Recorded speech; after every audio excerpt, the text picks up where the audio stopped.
দুধের বাচ্চা নিয়ে বাসর রাতে বসে আছি। অনেকে বলেছিল বাচ্চাটাকে মা আর চাচিদের কাছে দিয়ে দিতে, বাসর রাত বলে কথা, কিন্তু আমি তা হতে দেইনি। বাচ্চাটা একটু থেকে একটু হলে কান্না করে দেয়, তাকে যে শান্ত করতে পারতো সে নিশ্চিন্তে আরামে কবরে শুয়ে আছে। হ্যাঁ, ঠিকই ধরেছেন, এটা আমার দ্বিতীয় বিয়ে। আমার এখনকার স্বামীর নাম ফারাবি। ঘরোয়া ভাবে আমাদের বিয়ে হয়েছে, আত্মীয় স্বজন বেশি নেই, গোটা 20 লোকজন নিয়ে আমার বিয়েটা সম্পন্ন হয়েছে। মাত্র আমার মেয়েটা ঘুমালো, একটু পরে ফারাবি রুমে আসলো। দরজা মারলেন নিঃশব্দে। আমি আমার পা দুটো আরেকটু গুটিয়ে নিয়ে মেয়েটাকে জোরে চাপড়ে ধরলাম। তিনি এসে বসলেন আমার কাছে। আমি মাথা নিচু করে কতক্ষণ মেয়ের দিকে তাকিয়ে আছি।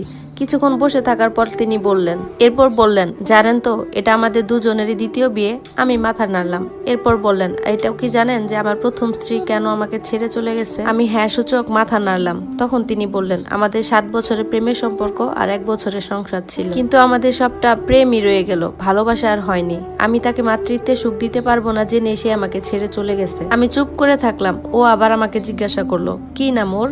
আমি বললাম মাইশা। বাহ, অনেক সুন্দর নাম তো। আমি বললাম এটা ওর বাবার দেওয়া। তখন সে বলল, ও কি দেখতে ওর বাবার মতো হয়েছে? আমার কোলে দেবেন একটু? এবার আমি তার দিকে তাকালাম। মুখে আকুতি ভরা, চোখ পানিতে ভরে উঠছে। দিলাম তার কোলে। মেয়ে আমার যদিও জেগে গেছিল, কিন্তু কান্না করলো না। ফারাবি কিছুক্ষণ তার সাথে খেলা করলো। দেখি আমার মেয়েটা তার কোলে হাসছে। আমি অবাক হয়ে তাদের দিকে তাকিয়ে আছি। তাকে মেহরাজ, আমার প্রাক্তন স্বামীর মতো লাগছে। খেলা শেষে তাকে ঘুম পাড়াতে পাড়াতে আমাকে বললেন, জানেন আমার না মেয়ের খুব শখ ছিল। নূপুরকে সবসময় বলতাম আমরা মেয়ে নিব, কিন্তু আমার যে সেই ক্ষমতা নেই সেটা জানতে পারি নাই। মাইশা না থাকলে হয়তো বা এই বিয়েটাও হতো না। কে চাইবে এমন একটা ছেলের কাছে মেয়ে বিয়ে দিতে? মাইশাকে পাশে শুয়ে দিয়ে বললেন, আপনি এখন ঘুমিয়ে যান, সারাদিন অনেক খাটুনি গেছে। একথা বলে উনি মাইশার পাশে ঘুমিয়ে পড়লেন। আমি তারপরও তার দিকেই তাকিয়ে আছি। এরপর ফ্রেশ হয়ে এসে ঘুমিয়ে পড়লাম।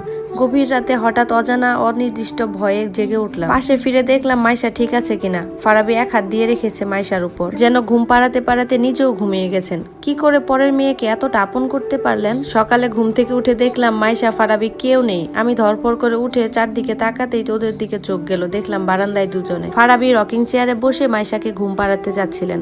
আমি সেখানে যাওয়ার পরে আমাকে বলল, খুব দুষ্ট করতেছিল মেয়েটা, আপনার ঘুমের ডিস্টার্ব হবে, যার কারণে ওকে নিয়ে আমি এখানে এসেছি। আমি দেখলাম মেয়েটা ফারাবির দাড়ি নিয়ে খেলতেছে। আমি তো ফিক করে হেসে দিলাম। উনি বলল, হাসলেন যে? আমি বললাম, মেয়ে আমার আপনার দাড়ি খুব পছন্দ করেছে। উনি বললেন, ঠিক আছে তাহলে দাড়ি আরো বড় করব, মেয়ে যাতে আরো বেশি খেলতে পারে। আমি মুচকি হেসে ফ্রেশ হতে চলে গেলাম। নাস্তা খেতে বসেছি। উনি বললেন, আপনি বেলের আচার বানাতে পারেন? আমি বললাম, হ্যাঁ, আমার প্রাক্তন শাশুড়ির কাছে দেখেছিলাম, খুব ভালো বানাতো। তার হাতের আচার খুবই মজা ছিল।